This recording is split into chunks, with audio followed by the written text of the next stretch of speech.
Without safe water or sanitation, millions of people are trapped in a cycle of poverty, and thousands of children die needlessly every day. The dream of universal access to sanitation and water is within our reach, but a tremendous increase in political will, adequate resources and coordinated effort is required to get us there. The Sanitation and Water for All Partnership works to bring these issues to the highest level, and in April 2012 we convened the second global high-level meeting. Ministerial delegations from all over the world came together to set the stage for making real change. Developing country governments pledged to provide an additional 60 million people with safe water and 80 million with improved sanitation. The government is committed to increase domestic resources in allocations during its budget to water and sanitation. I can see us taking the leap towards real development. You know, when people are sick, they cannot work. And what happens is that the country loses in terms of its national income. And that's what I mean, that if we really want to grow, we must take care of this water and sanitation problem. Donor governments responded with commitments of their own, promising to massively increase the number of people they reach with water and sanitation services. Today, Britain can announce that we will at least double the results we have committed to deliver. The United States today is joining the Sanitation and Water for All program. We will be judged by our actions and not our words. The biggest success of this meeting is the agreement to hold ourselves accountable to the commitments we have made today. Today we've really been trying to get to the bottom of the economic impacts of water and sanitation. So great energy, lots of determination, lots of new ideas. The scale of the commitments made gives Sanitation and Water for All partners the opportunity to make large-scale impact. The next steps are crucial: joint action, joint tracking and mutual accountability.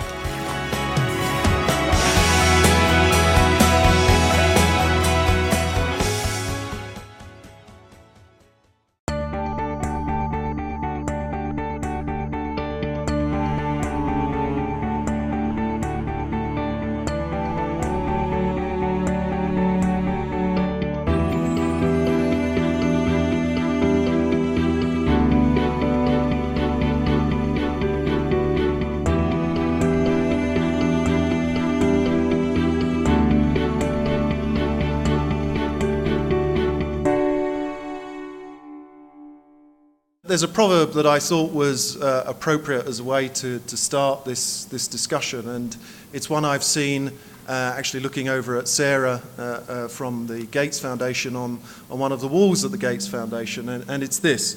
It's if you want to go fast, go alone. If you want to go far, go together. I suspect it's an African proverb, but it seems to apply across all different regions. And I thought the sentiment was very key, not only to this partnership meeting, but also to SWA as a whole. I think we need to address head-on some really fundamental issues within the partnership as a whole. I think we need to reflect on our political prioritization process and see whether that's fit for purpose. I think we'll be looking to see how we can work better with our partners who are marshalling the evidence base to influence lobbying and decision-making moving forward. I think we need to really get to grips and identify our role in relation to a very rapidly changing monitoring landscape out there. We have this impending post-2015 landscape coming upon us, and I think SWA really needs to get a feel for how we're going to play into that, add some value, and support that process. And last but not least, I think we need to determine our added value in supporting country processes, particularly around national planning. So today, you know, our primary purpose is to get to know each other, and it's to really focus on the proposed SWA framework for us to tease out some of the main elements in that and to gauge some initial reactions. So I'm looking forward to the journey that we'll be on over the next 3 days. We appreciate the fact that you've travelled a long way to be here, and thanks again for spending your time with us. We're going back briefly in history to find out what happened, what prompted us to form this partnership.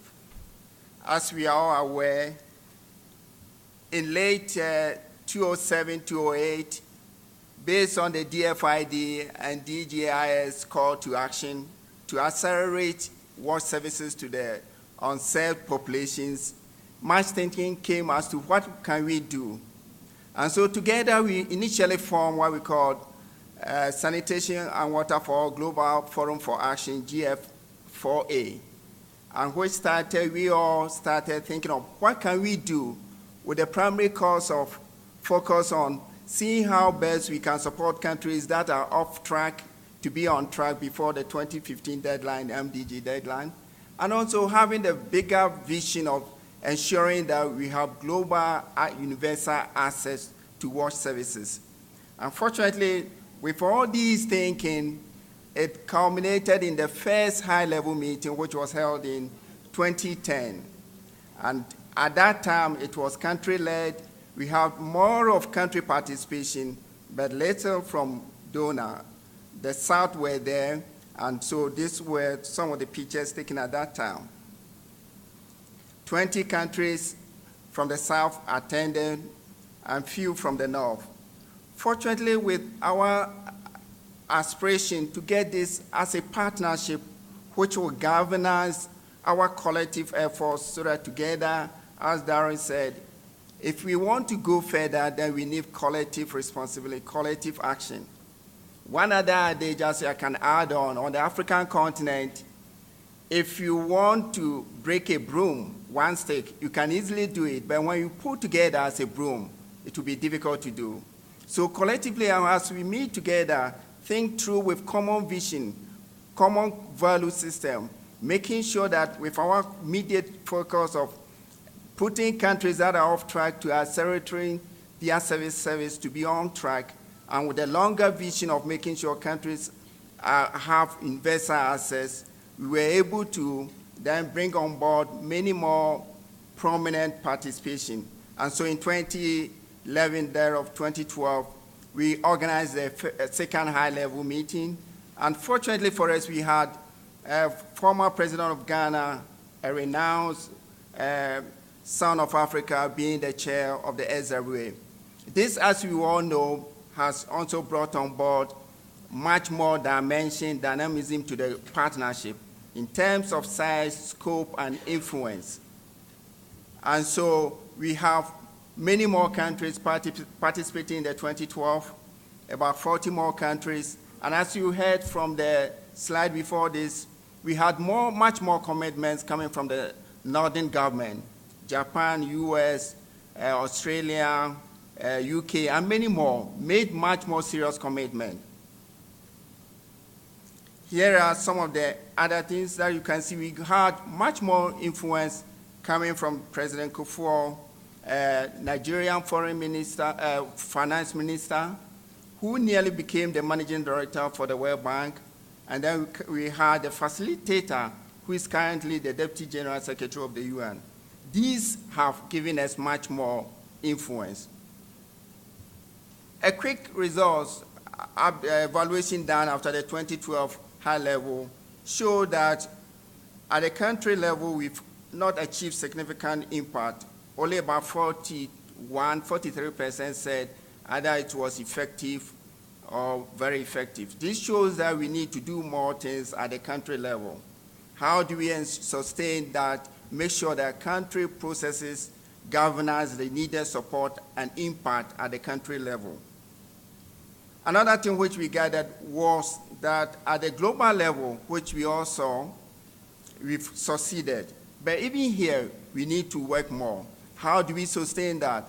How do we do and make sure that the post-2015 area also take more dimension to make the partnership more vibrant and useful to the contemporary situation? But what is more challenging and revealing is, in spite of all these opportunities and challenges, one good thing that's more why we are gathered here as partners is to see how our collective efforts can take us to where we want to go. Because as a group, we want to go far. We want to make sure that the aspirations gathered will be sustained. Our collective resources can be mobilized so that where the need or needs are can be responded to. We want to ensure that each partner's collective role and responsibility come to play. It's not a question of why all of us coming to expect something. We have the rules for the partnership and the partners.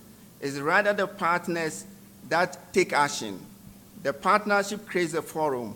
So please, let's see how best our gathering here will create that forum for us all to achieve our aspirations, our vision, our collective direction of universal sustainable access to water and sanitation.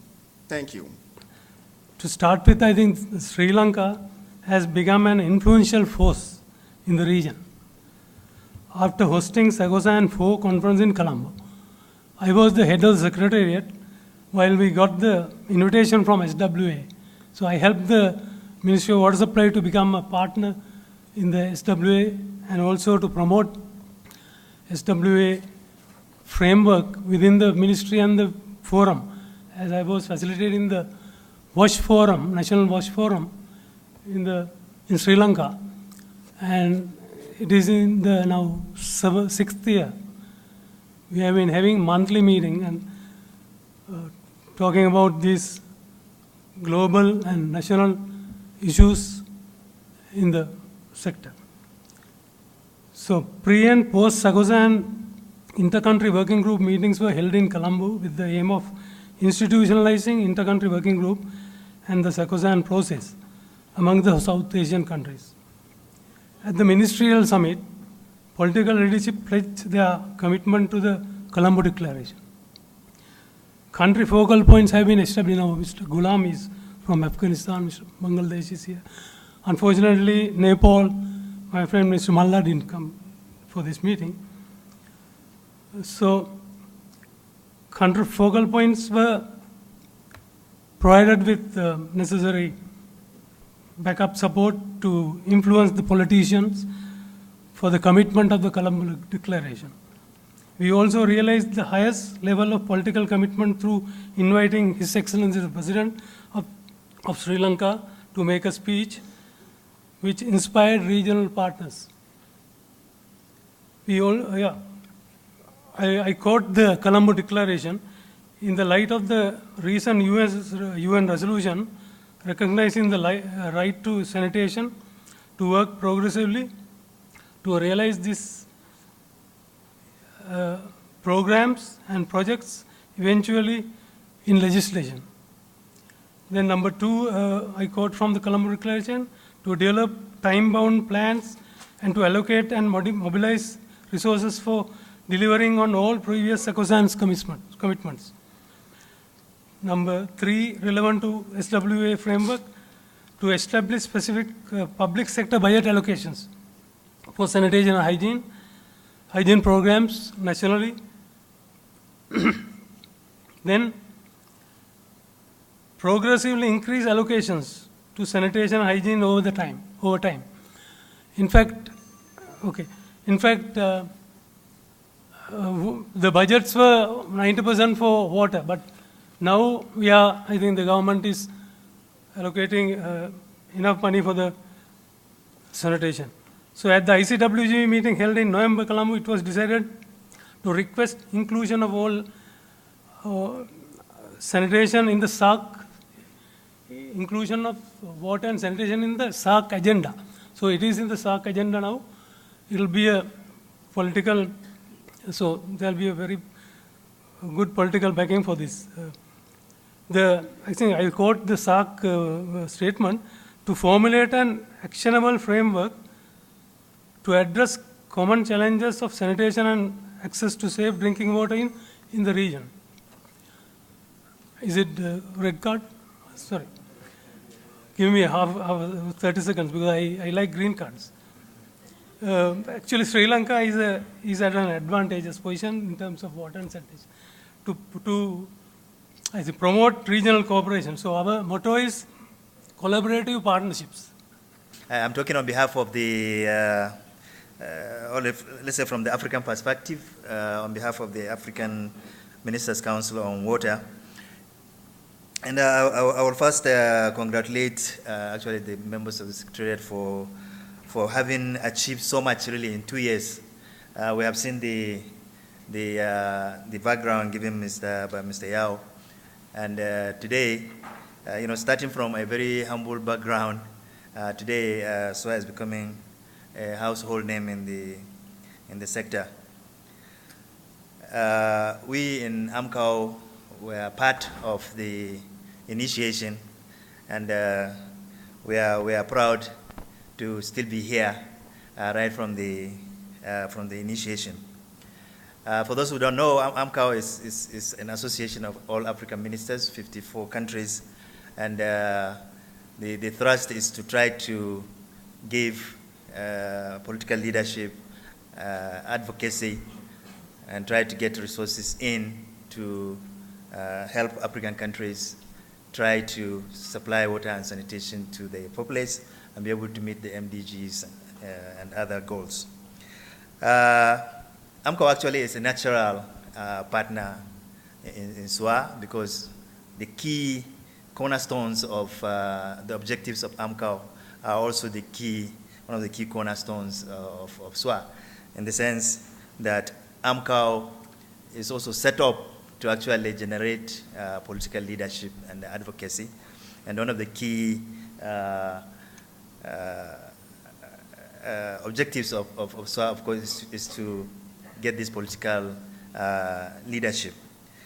So the work of SWA in terms of especially the high-level meeting is a huge assistance to AMCAO, in the sense that we're actually charged, at least on the African continent, by the African heads of states and government to bring all African ministers of water and sanitation and African ministers of finance together to get the same kind of objective that SWA is doing. So we are helping each other in that sense. On the other corner, when you consider the evidence-based approach, where both the JMP and GLAS data, actually in the case of African countries, showing that Africa, perhaps more than any other continent, needs this assistance in terms of getting leadership to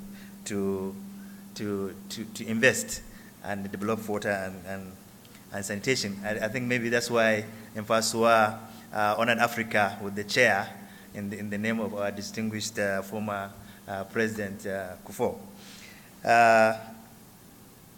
Looking forward, it's being said that Africa will be the next tiger in the world. The economic growth projections of 7 to 10%, which probably will be sustained in the near future.